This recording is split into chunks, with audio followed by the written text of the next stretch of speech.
Bom dia a todos. O tema do meu trabalho vai ser sobre a filosofia da patrística e da escolástica e como então deu origem à teologia cristã.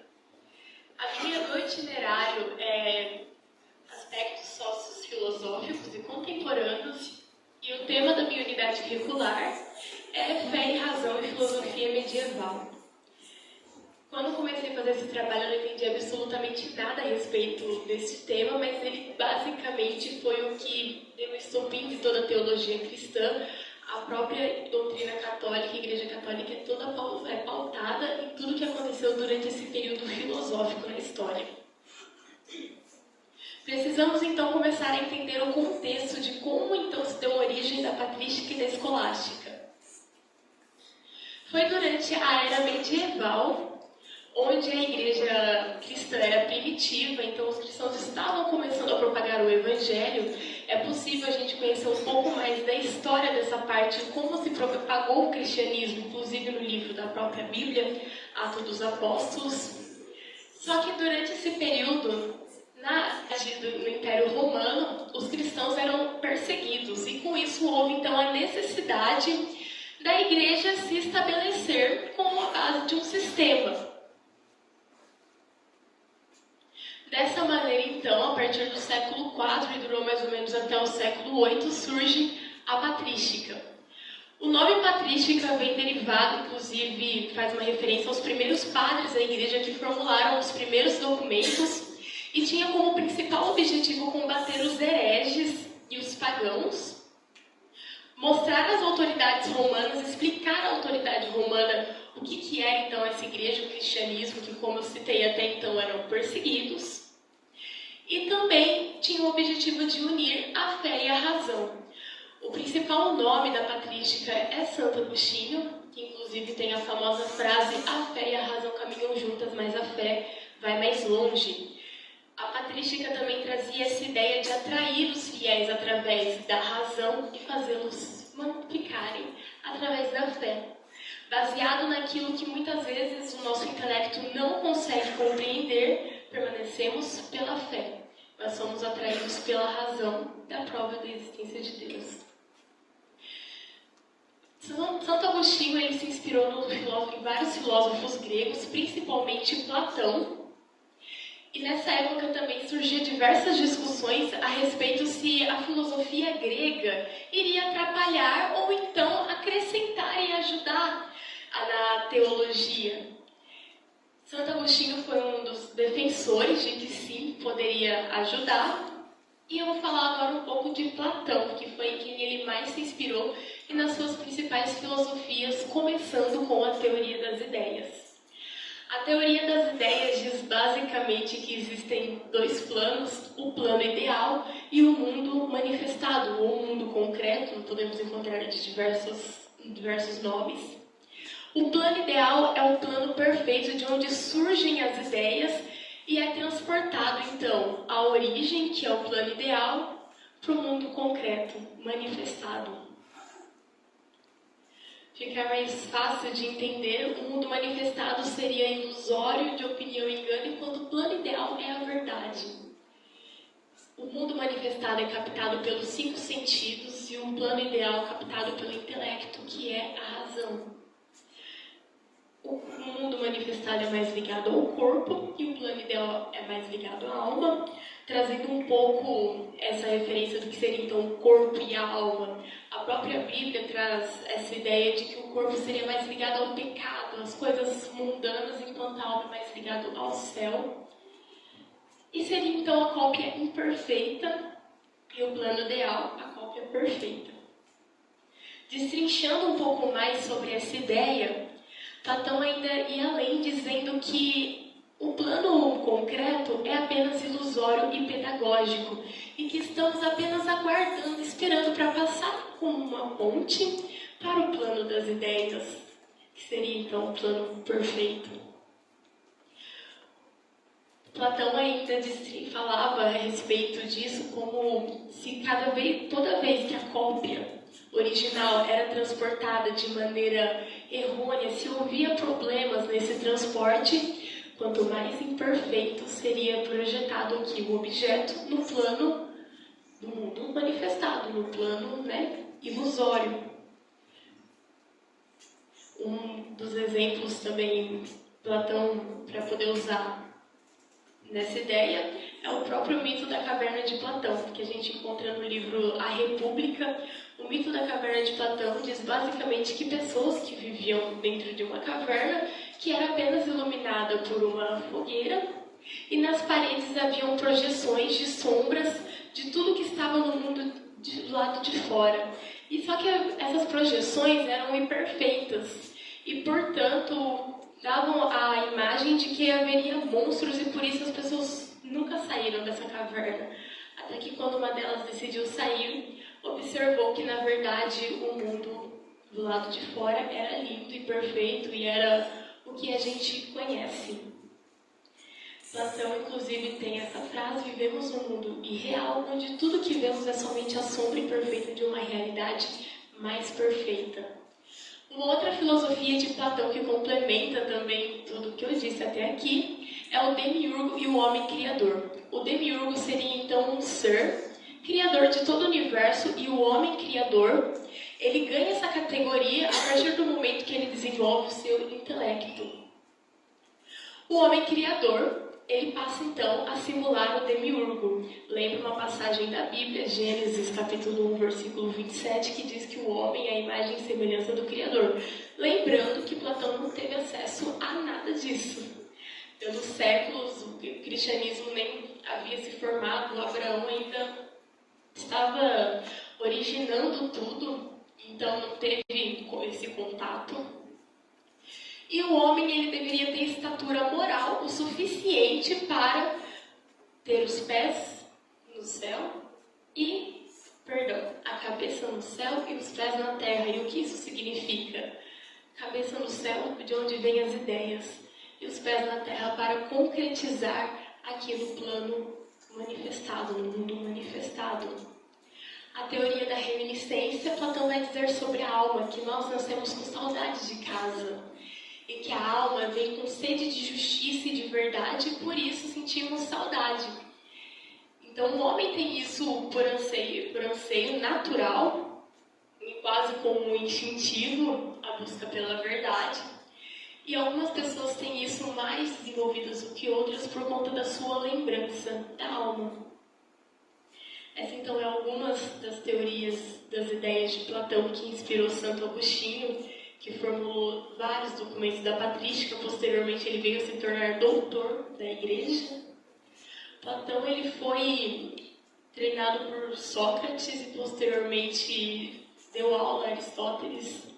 E sua filosofia é muito abrangente e interessante. Agora eu vou dizer a respeito da escolástica. A escolástica, ela veio séculos depois, mais ou menos no século IX. E basicamente foi uma ideia que começou a ser formulada nas escolas, nas universidades. Escolástica vem da palavra escola.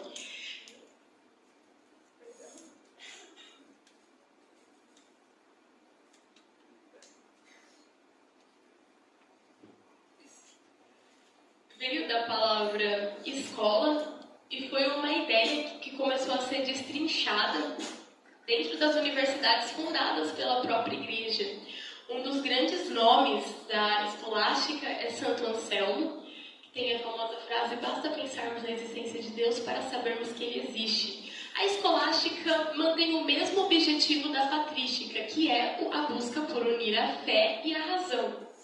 O que difere é que enquanto a patrística ela traz esse conceito, a escolástica ela já vem com a abordagem de buscar provar então a existência de Deus e todas as teorias difundidas, com muitas outras novas.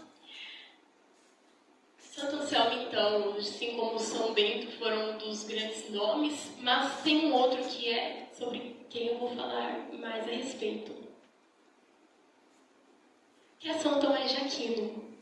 São Tomás de Aquino, que nasceu em 1226, e é difícil saber ao certo quando ele nasceu. Alguns dizem que foi em 1225 ou 1227, é mais certo a data e o ano que ele morreu. Ele veio de família relativamente nobre e desde cedo já se imaginava então que ele seguiria a vida religiosa, mas a família queria que ele seguisse uma ordem financeiramente melhor e um pouco mais reconhecido. Mas São Tomás de Aquino, ele se interessa então pela ordem dos dominicanos. Posteriormente ele vai se tornar um monge, mas houve diversas divergências durante esse processo, pois a ordem dos dominicanos havia acabado de iniciar e ainda tinha voto de pobreza, e não era aquilo que a família dele queria para ele. Tem diversas histórias de São Tomás de Aquino durante esse processo. Ele chegou aí à ordem dos dominicanos. A família então sequestrou ele, trouxe ele de volta para casa e inclusive chamaram uma prostituta para fazê-lo tentar e pecar contra a castidade. E é dito então que ele pega algo que estava quente na lareira e começa a perseguir a moça pelo quarto, traça uma cruz numa das paredes e diz que ele não vai pecar, que ele não vai pecar contra Cristo. Nesse momento ele ainda fala com anjos e é por isso inclusive que ele ganha o título de doutor angélico. É por esta razão. São Tomás de Aquino hoje, para os católicos, é inclusive o santo dos estudos, quando normalmente o pessoal precisa de uma ajuda nessa parte, pede a intercessão de São Tomás de Aquino. E ele prezava tanto pelo conhecimento, tanto pelo estudo, que tem inclusive uma frase dele que eu gosto muito: dá-me, Senhor, agudeza para entender, capacidade para reter, método e faculdade para aprender, sutileza para interpretar, graça e abundância para falar. Dê-me, Senhor, acerto ao começar, direção ao progredir e perfeição ao concluir. São Tomás de Aquino, então, vai se inspirar nas ideias de Aristóteles e nas suas filosofias, onde ele usa como base para muitos de seus estudos. Ele vai aprender a respeito de Aristóteles nas universidades. Ele estuda na Universidade de Paris, depois de Nápoles. Como citei anteriormente, Aristóteles foi aluno de Platão, mas algumas de suas ideias acabam por divergir em alguns pontos. Mas ainda assim, eles também concordam em muitos outros. Ele nasceu na Macedônia e morreu em Atenas, no ano de 322 a.C.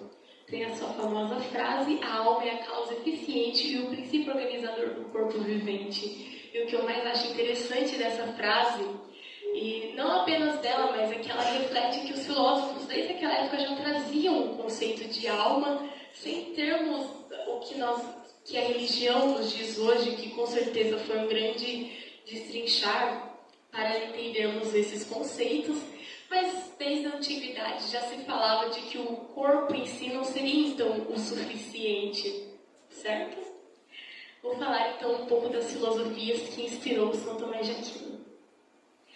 Uma das filosofias que foi usada muito em suas obras é das 4 causas. Então teríamos a causa formal, que dá forma ao objeto, causa material, de que o objeto é feito, a causa eficiente, o que fez o objeto, e a causa final, para o que serve o objeto, ressaltando que os 2 primeiros, a causa formal e a causa material, é mais sobre aquilo que constitui o objeto, do que é feito. E a causante dessa frase, e não apenas dela, mas é que ela reflete que os filósofos desde aquela época já traziam o conceito de alma, sem termos que a religião nos diz hoje, que com certeza foi um grande destrinchar para entendermos esses conceitos, mas desde a antiguidade já se falava de que o corpo em si não seria então o suficiente, certo? Vou falar então um pouco das filosofias que inspirou São Tomás de Aquino. Uma das filosofias que foi usada muito em suas obras é das 4 causas. Então teríamos a causa formal, que dá forma ao objeto, causa material, de que o objeto é feito, a causa eficiente, o que fez o objeto, e a causa final, para o que serve o objeto, ressaltando que os 2 primeiros, a causa formal e a causa material, é mais sobre aquilo que constitui o objeto, do que é feito. E a causa eficiente, afinal, seria então a sua finalidade, aquilo que ele pode ser mutável, a mudança. Outra filosofia também extremamente interessante e importante de Aristóteles é a do primeiro motor imóvel. O primeiro motor imóvel de Aristóteles, ele vai dizer que tudo tem uma causa, que tem uma causa que é originada de outra causa, mas como essa ideia não pode então ser levada ao infinito, haveria uma causa inicial. Essa causa inicial é o primeiro motor imóvel. O que seria então esse primeiro motor imóvel? Incriado, imutável, perfeito, que tudo originou. Aristóteles falava de Deus, talvez sem realmente entender que ele falava a respeito de Deus, lembrando novamente o conceito de sua época, onde o que era difundido a respeito das religiões era a mitologia. E a adoração a diversos deuses, enfim. Mas essa ideia basicamente inspirou a filosofia mais importante de Aristóteles, de São Tomás de Aquino, perdão.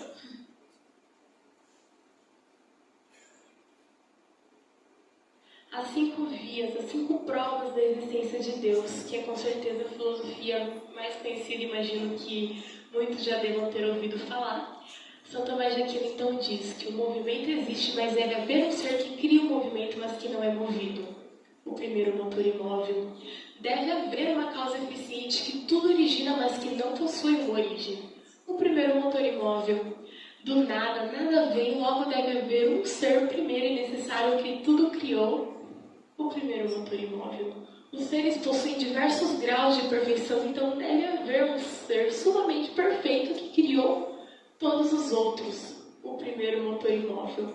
Tudo que acontece no universo acontece por uma razão, e esta razão é o primeiro motor imóvel. Foi com essas filosofias, então, que foi se originando a teologia. Foi a partir dessas ideias que se mantém até hoje muitos preceitos, muitos dogmas da religião, da Igreja Católica. São Tomás de Aquino, como eu citei, ele hoje é visto como um doutor da Igreja.